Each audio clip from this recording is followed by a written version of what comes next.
मुसलमानों को भी नहीं पता ये सच। पूरी दुनिया में अपनी पकड़ बना चुके इस्लाम धर्म के बारे में आप सभी जानते होंगे, लेकिन क्या आपको इस धर्म का असली सच पता है? क्या आपको ये मालूम है इस्लाम धर्म में की जाने वाली चीजें आखिर क्यों होती है? क्यों इस्लाम धर्म में लोगों को जलाया नहीं जाता बल्कि दफनाया जाता है? क्यों इस्लाम धर्म के लोग अधिकतर मांस खाते हैं? आज की हमारी वीडियो में आपके सभी सवालों के जवाब मौजूद है, जहां हम आपको इस्लाम धर्म की उस सच्चाई से रूबरू करवाने वाले हैं जिसे जानकर आपके होश उड़ जाएंगे। यहाँ तक कि बहुत से मुसलमान भी इसके पीछे का सच नहीं जानते होंगे। दोस्तों, हम अपनी वीडियो में जो भी बताएंगे वो सारी बातें तर्कपूर्ण होंगी, इसलिए कुछ भी कहने या सोचने से पहले वीडियो को पूरा देखना जरूर। दोस्तों, इस्लाम धर्म का सच जानने के लिए सबसे पहले आपको रामायण के बारे में पता होना चाहिए कि रामायण में सभी राक्षसों का वध किया गया था, लेकिन सिर्फ शूर्पणखा का वध नहीं किया गया था। उसके नाक और कान काटकर उसे छोड़ दिया गया था, जिसके बाद शूर्पणखा अपना चेहरा कपड़े से छुपाकर रहती है। रावण की मृत्यु के बाद शूर्पणखा अपने पति के साथ शुक्राचार्य के पास गई और जंगल में उन्हीं के आश्रम में रहने लगी। राक्षसों का वंश खत्म ना हो, इसीलिए शुक्राचार्य ने शिव जी की आराधना की और शिव जी प्रकट हुए। शिव जी ने अपना स्वरूप शिवलिंग शुक्राचार्य को देकर कहा कि जिस दिन कोई हिंदू इस शिवलिंग पर गंगा जल चढ़ा देगा उस दिन राक्षसों का नाश हो जाएगा। तब तक के लिए जो राक्षसों का वंश है वो इसी तरह चलता रहेगा।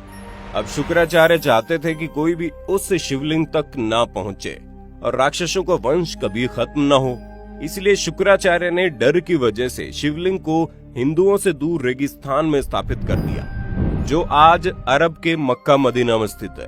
और इसलिए लोगों द्वारा कहा जाता है कि मक्का मदीना में एक शिवलिंग है जिस पर गंगा जल चढ़ाने पर पृथ्वी की पूरी कायापलट हो जाएगी। हालांकि सालों से कई सारे एक्सपर्ट इस बात से इनकार भी करते हैं, लेकिन अगर पौराणिक कथाओं की माने तो ये वही शिवलिंग है जिसे शुक्राचार्य ने हिंदुओं से बचाए रखने के लिए रेगिस्तान में छुपाया था। और इसी वजह से कोई भी हिंदू मक्का मदीना के अंदर प्रवेश नहीं कर सकता, क्योंकि अगर किसी हिंदू ने अंदर मौजूद शिवलिंग पर गंगा जल डाल दिया तो शूर्पणखा के वंशजों का विनाश हो जाएगा। शूर्पणखा जो आज उस समय अपना चेहरा ढककर रखती थी, वो परंपरा उसके वंशजों ने पूरी तरह निभाई। आज भी इस्लाम धर्म को मानने वाली औरतें अपना चेहरा ढक कर रखती हैं, और ये सुनकर आपको धक्का जरूर लगेगा, लेकिन शूर्पणखा के वंशज आज मुसलमान कहलाते हैं, क्योंकि शुक्राचार्य ने उन्हें वरदान दिया। इस वजह से विशेष तौर पर मुसलमान शुक्रवार को महत्व देते हैं। इन सारी चीजों को जानने के बाद आपके दिमाग में सिर्फ एक सवाल आ रहा होगा कि आखिर इस्लाम कैसे पैदा हुआ। तो दोस्तों, आपको बता दें, इस्लाम कोई धर्म नहीं है, वो एक मजहबी दिनचर्या है। दोस्तों, वहाँ पर मजहब का मतलब होता है अपने कबीले के गिरोह को बढ़ाते चले जाना, यानी कि अपने कबीले में रहने वाले लोगों की संख्या को बढ़ाते रहना। दोस्तों, ये तो हम सभी जानते हैं कि इस्लाम धर्म की स्थापना करने वाले मोहम्मद अरब के वासी थे, और अरब के देशों में सिर्फ और सिर्फ रेगिस्तान पाए जाते हैं। वहाँ जंगल तो छोड़िए, हरियाली भी नहीं होती, लेकिन वहाँ पर मुश्किल से इक्का दुक्का ही पेड़ पौधे नजर आते हैं। और इसी वजह से वहाँ पर लोगों के मरने के बाद उन्हें जलाने के लिए लकड़ियां न होने के कारण मृत शरीर को जमीन में दफना दिया जाता है। अब रेगिस्तान में हरियाली तो है नहीं, इसी वजह से वहाँ पर हरा चटक रंग देखकर इंसान जला जाता है, जो कि सूचक का काम करता है। इसी वजह से इस्लाम धर्म में हरे रंग को इतनी ज्यादा महत्वता दी जाती है। अरब देशों में पड़ने वाली गर्मी किसी की भी हालत खराब कर सकती है। वहाँ के लोग तेज धूप में रेगिस्तान में सफर करते थे, और इसी वजह से वहाँ पर लोग अपने सिर को ढकने के लिए टोपी पहनने लगे, ताकि धूप की गर्मी से वो लोग बीमार ना पड़े। और ये प्रथा आज भी चली आ रही है। जहाँ पर अरब के देशों में देखेंगे कैसे लोग अपने सिर पर कपड़ा बांध कर रखते हैं, ताकि धूप की गर्मी उन्हें नुकसान ना पहुँचा पाए। अरब के देशों में पानी की बहुत ही ज्यादा कमी देखने को मिलती थी। ऐसे में लिंग यानी मूत्र मार्ग को साफ करने में पानी खराब न हो, इसलिए वहाँ के लोग यानी कि इस मजहब के लोग अपना खतना करने लगे। दोस्तों, खतना जो प्राइवेट पार्ट होता है उसका आगे वाला हिस्सा काट दिया जाता है, और ये चीज अभी तक चलती आ रही है। सब लोग एक ही कबीले में खाना बदोश होते थे, इसलिए आपस में भाई बहन की निकाह कर देते थे। उन्हें शादी करने के लिए कहीं दूर रिश्ता ढूंढने की जरूरत नहीं होती थी, पर हाँ, वो लोग शादी करने से पहले इस बात का जरूर ध्यान देते थे कि जिसके साथ वो शादी कर रहे हैं वो उसका सगा भाई या बहन ना हो, अगर कोई चाचा या मामा वगैरह का लड़का या लड़की है तो उसके साथ ये लोग आराम से शादी कर देते थे। बस शर्त ये होती थी कि जिस शख्स से इस्लाम धर्म में शादी होती थी उसका जन्म आपकी माँ की कोख से ना हुआ हो। अब अगर बात की जाए खान पान की, ये तो आप जानते ही हैं कि अरब के देशों में रेगिस्तान के अलावा आपको और कुछ देखने को नहीं मिलेगा। वहाँ खेती बाड़ी करना या फिर फलों को उगाकर खाना असंभव था। इसी वजह से वहाँ के लोग जानवरों को मारकर अपना भोजन बनाते थे और वही परंपरा आज तक चली आ रही है। भले ही आज हर जगह गेहूं, चावल, फल फ्रूट पहुंच सकते हैं, लेकिन फिर भी इस्लाम धर्म के ज्यादातर लोग पुराने समय की तरह ही जानवरों को मारकर खाना पसंद करते हैं। हालांकि पहले के समय में लोगों को ये पता था कि किसी भी जीव को मारना अच्छी बात नहीं होती, इसलिए वो अपनी भूख मिटाने के लिए जिस किसी भी जानवर को मारते थे उसे कुर्बानी का नाम दे देते थे। और जब जानवर की कुर्बानी की जाती थी तो उस वक्त अल्लाह को याद कर लिया जाता था ताकि जानवर की मौत का जो पाप है वो उनके सिर पर ना चढ़े। ये चीज धीरे धीरे बढ़ती गई और एक प्रथा में बदल गई और अब तो इसे दुनिया भर में त्योहार की तरह मनाते हैं, जहां जानवरों की कुर्बानी करके लोग उसे खाते हैं।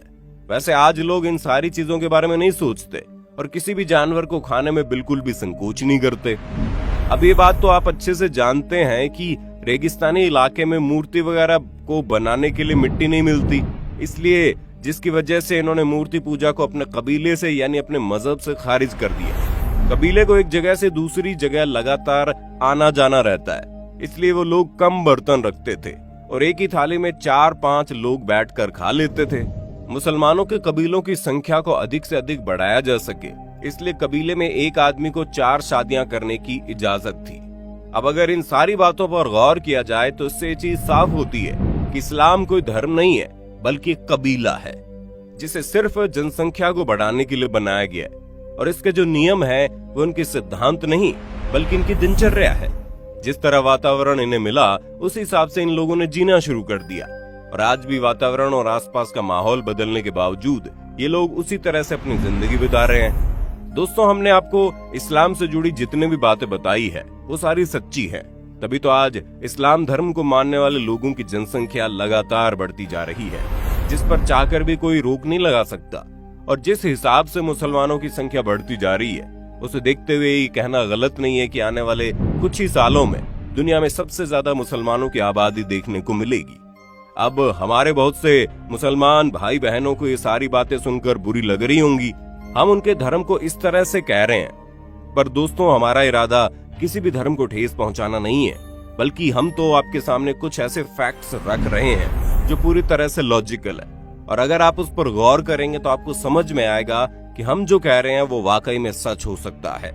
और इन सब की सबसे ज्यादा हैरान करने वाली बात यह है कि इस्लाम धर्म को मानने वाले लोग खुद भी ये नहीं जानते हैं कि वो इस तरह की सोच क्यों रखते हैं और क्यों इस्लाम धर्म को मानने वाले अधिकतर लोग दूसरे धर्म को कम समझते हैं। हम ऐसा नहीं कह रहे कि मुसलमान लोग ही अपने धर्म को ऊंचा रखते हैं और बाकी लोग अपने धर्म पर ध्यान नहीं देते, बल्कि हिंदू से लेकर सिख और ईसाई तक हर धर्म के लोग अपने धर्म को महत्व देते हैं। किसी भी धर्म में, फिर चाहे वो इस्लाम धर्म ही क्यों ना हो, उसमें दूसरे धर्म को नीचा दिखाना नहीं सिखाया गया है। लेकिन फिर भी मजहब के नाम पर दंगे होते हैं, जबकि चाहे हिंदू हो या मुसलमान, किसी को भी ये नहीं पता कि उनकी शुरुआत कहाँ से हुई और जो सिद्धांत और नियम कानून वो सीख रहे हैं वो किसने बनाए और किस लिए बनाए। लोग तो सिर्फ आंख बंद करके अंधों की तरह उन्हें मानते जा रहे हैं, परंतु उसके पीछे का सच किसी को नहीं पता। अब आपका इसके बारे में क्या कहना है कमेंट में बताना, और इसी तरह की वीडियोस को देखते रहने के लिए चैनल को सब्सक्राइब करना बिल्कुल ना भूलें। धन्यवाद। दोस्तों, आपकी स्क्रीन पे 2 और वीडियोस दिख रही हैं, जिसे देखने के लिए आप इस स्क्रीन पर क्लिक करें। दोनों देखिएगा, बहुत अच्छी वीडियो बनी है।